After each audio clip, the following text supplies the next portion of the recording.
যারা বিদেশে ঘুরতে আসে, দেশে ফেরত যাওয়ার পূর্বে প্রত্যেকটা ব্যক্তিরই খুব ইম্পর্ট্যান্ট একটা ব্যাপার হচ্ছে গিয়ে শপিং করা। মানে এইটা যদি আমরা না করি আমাদের আসলে ভ্রমণটা পুরোপুরি অপূর্ণ থেকে যায়। তো আজকে আমরা দেখাবো যে নেপালে যদি আপনারা ঘুরতে আসেন সেক্ষেত্রে কোথা থেকে আপনারা সবচেয়ে কম দামে শপিং করতে পারবেন এবং কিভাবে কি করবেন সব কিছু আমরা আজকের ভিডিওতে তুলে ধরবো। তো চলুন দেরি না করে চলে যাই আমাদের মূল ভিডিওতে।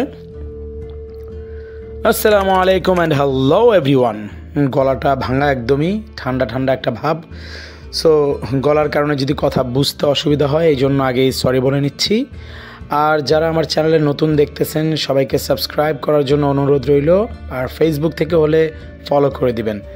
তো যাই হোক, আমরা আজকে আপনাদের ঘুরে দেখাবো আমাদের এখানে নেপালে আর কি যারা ঘুরতে আসে তাদের শপিং করার সবচেয়ে চিপেস্ট যে জায়গাটা সেটাকে।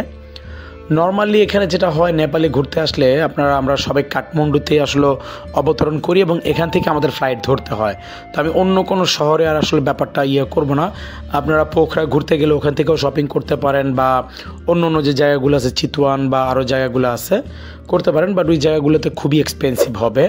তো নর্মালি আমরা কাঠমান্ডুতে যখন ঘোরাঘুরি করি এখানে যে ইয়েগুলো আপনি দেখতে পারবেন, মানে থামেলে হচ্ছে মূলত থাকা হয় যারা এখানে কাঠমান্ডুতে থাকেন, কারণ এটাই হচ্ছে পর্যটকদের এরিয়া। কিন্তু আমরা যে ভিডিওতে আপনাদের এরিয়াটা দেখাচ্ছি ওটা থামেল না, কারণ থামেল থেকে যদি আপনারা শপিং করতে যান সেক্ষেত্রে আপনাদের মানে কস্টিং অনেক হ্যাভি হয়ে যাবে। মানে যারা বাজেট ফ্রেন্ডলি মানে ট্যুর করেন সেক্ষেত্রে আপনাদের জন্য একটু ঝামেলা হয়ে যাবে। তো আমরা আজকে আপনাদের ঘুরে দেখাচ্ছি নেপালের, এটা হচ্ছে কি আপনার থামেলের খুব কাছাকাছি নিউ রোড এই মার্কেটটার নাম। যারা ঘুরতে আসেন সেক্ষেত্রে আপনার এই জায়গায় ঘুরতেও আসতে পারেন, এটার খুব কাছেই, মানে এটার ভিতরেই অ্যাকচুয়ালি বলা যায় যে পর্যটনের একটি সুন্দর জায়গা আছে যার নাম হচ্ছে দরবার স্কোয়ার।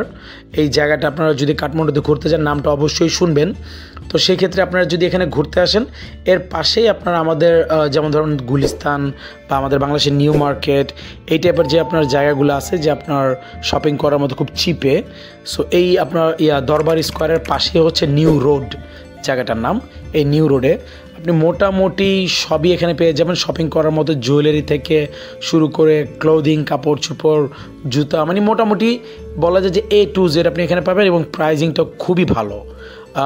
বিশেষ করে আমি অনেক কসমেটিক্স নিয়েছিলাম, সো আপনারা চাইলে এখান থেকে কসমেটিক্সগুলো নিতে পারেন, খুব ব্র্যান্ডের। ভালোই ছিল, আমার কাছে মনে হয়েছে যে আমাদের বাংলাদেশের কসমেটিক্সের তুলনায় এখানে কসমেটিক্সের কোয়ালিটিটা খুব ভালো ছিল। প্লাস আপনার কি বলে, মানে 2 নম্বরই হওয়ার টেনশনটা ছিল না, কারণ এগুলো সব ইম্পোর্টেড হয়, ওরা নিজেরা এখানে তৈরি করে না। এবং কিছু জুয়েলারি আপনারা নিতে পারেন এখানে, আপনি বাংলাদেশের তুলনায় রূপার দামটা খুব কম ছিল। সো মিলায়া জিলা খুবই ভালো ছিল। সো আপনারা যারা চিপে শপিং করতে চান আপনারা চলে আসতে পারেন এই জায়গায়, এই নিউ রোডে। আর থামেল থেকে আপনারা শপিং করলে লস হয়ে যাবে, কারণ এখানে খুবই এক্সপেন্সিভ। এটা হচ্ছে পর্যটক এরিয়ায়, যে দেখতেই পারতেছেন এখন একটু বন্ধ। আমি সকালে হাঁটছিলাম ভোরবেলা, সো হেঁটে হেঁটে একটু ভিডিও করছিলাম থামেলটাকে। সো এখানে হচ্ছে এক্সপেন্সিভ ছিল। যাই হোক, তো দেখানোর চেষ্টা করলাম আপনাদের আজকে কোথা থেকে শপিং করতে পারেন। ভিডিওটি কেমন লাগলো আমাদের কমেন্ট করে অবশ্যই জানাবেন।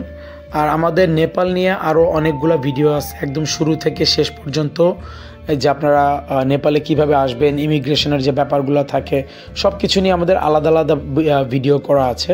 আপনারা প্রয়োজন হলে সেই ভিডিওগুলো দেখে নিতে পারেন। তো আজকে আর বেশি লম্বা করব না, বিদায় নিব আপনাদের কাছ থেকে। ভিডিও মোটামুটি অনেকক্ষণ হয়ে গেল, আপনাদের ইনফরমেশন দেওয়া আমার শেষ। সো দেখা হবে ইনশাল্লাহ আগামী ভিডিওতে। ততক্ষণ পর্যন্ত সবাই ভালো থাকবেন, সুস্থ থাকবেন। আর যদি কোনো কিছু জানার থাকে আমাদের কমেন্ট করে কোশ্চেন করবেন, আমরা আপনাদের অ্যান্সার দেওয়ার চেষ্টা করব। তো সবাই ভালো থাকবেন, আল্লাহ হাফেজ।